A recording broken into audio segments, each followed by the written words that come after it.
Hello, everyone. My name is Megan Streetman, and tonight I am going to be doing my HUM2461 OM1 presentation on the Popol Vuh, or Impossible Stories That Make Sense in a Dream.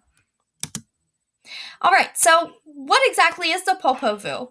If you notice down here in the right-hand corner, I do actually have a picture of the original Popol Vuh text that I found via Google Images. The Popol Vuh is the Mayan sacred book.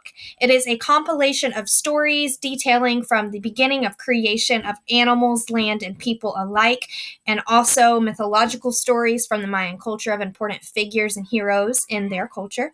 It details the beginning of the ancient traditions, and it may have been based off of an older hieroglyphic text. The authors of the Popol Vuh are anonymous and have remained so since they were facing potential persecution for sharing their stories and their culture upon writing the Popol Vuh down. And again, it is a compilation of stories. So there is a lot going on in this book. It starts in the beginning, detailing the creation, and continues on throughout different stories and different time periods of importance in the Mayan culture and to the Mayan people. My personal favorite story from the Popol Vuh is the birth of the hero twins, mainly due to the fact that it is kind of a fever dream of a story. So the hero twins were first accounted for in the story of the Seven Macaw.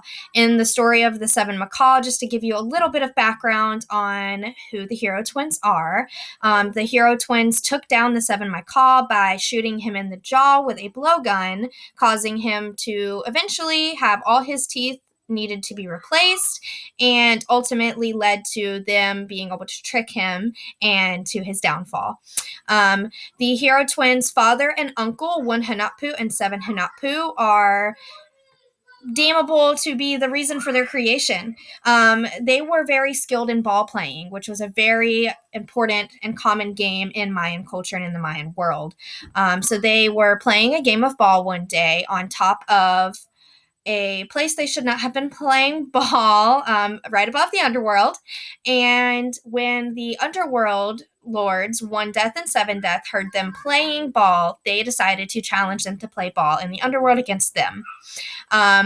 Unfortunately, with the way that ball games work in the Mayan culture, if you lose, you are decapitated or beheaded. So they ended up losing the game. 1 Hunappu and 7 Hunappu lost the game, and 1 Hunappu was then decapitated by 1 Death and 7 Death, the lords of the underworld. Upon decapitation, 1 Hunappu's head was placed upon a cacao tree in the underworld.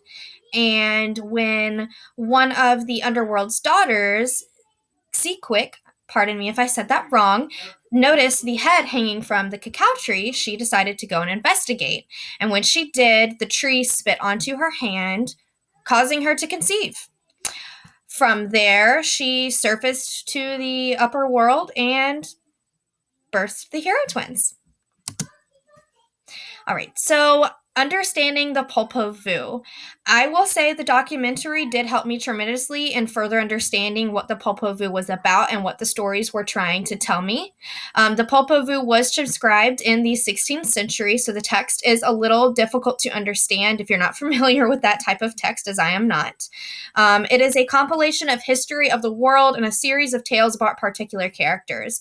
And through the help of the documentary detailing and explaining those certain tales and those specific characters in the stories, I was able to further understand the narrative and further understand the story that the text was telling me.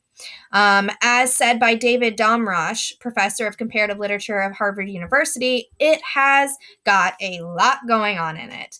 It starts all the way from the creation of land, earth, and people, and continues throughout just different mythological stories, different mythological creatures of importance that helped shape the Mayan culture.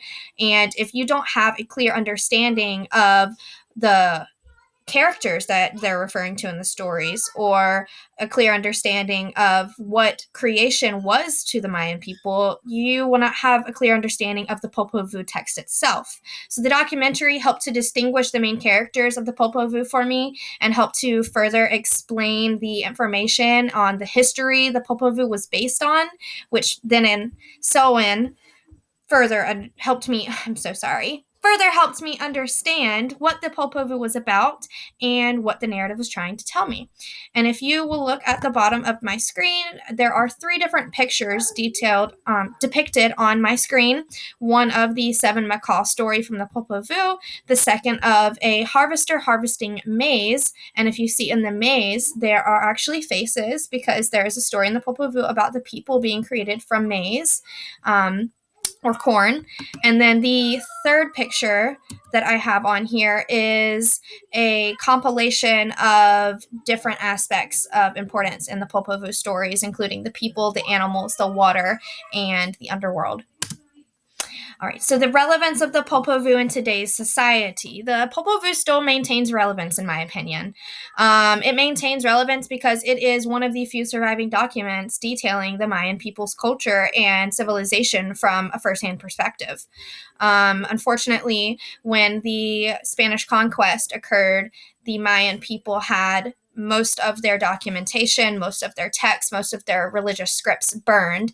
And so this remains one of the only pieces that we have to know about their culture and their civilization from them. The Popol Vuh provides an insight to the values that the Mayan culture was built on, and the values which are still standard to modern day religions such as Judeo-Christianity. The story of the hero twins being sent to set the world right, in a sense, for me personally, connects with Judeo-Christianity, with the story of Jesus being sent to set the world right, to forgive us of our sins, redeem us, in a way that the hero twins functioned in the Mayan society and civilization. The Popol Vuh provides a source of knowledge about ancient Maya culture and theology that we cannot find anywhere else. Again, due to the destruction of all of their sacred texts and their important documentations that they had on their culture and who they were, the Popol Vuh remains to be one of the only ones we have left. So it is definitely relevant and definitely important, as it helps us to further learn about other cultures besides our own and further understand the struggles and the knowledge that these people had and went through. And lastly, to end my presentation, is my sources cited. I use Google Images for most of the pictures in my slideshow, and I use the ProQuest eBook Central to read the Popol Vuh book itself.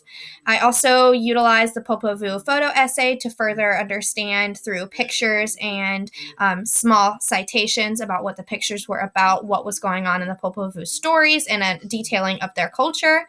And then the Popol Vuh documentary, the Popol Vuh Invitation to World Literature, which further helped me understand the text as a whole and gave me a context behind what I was reading. All right. Well, thank you so much for watching, and I hope that you learned something about the Popol Vuh today. And if you haven't read it, please continue to read it because it gets better. Thank you so much, and have a great night. Goodbye.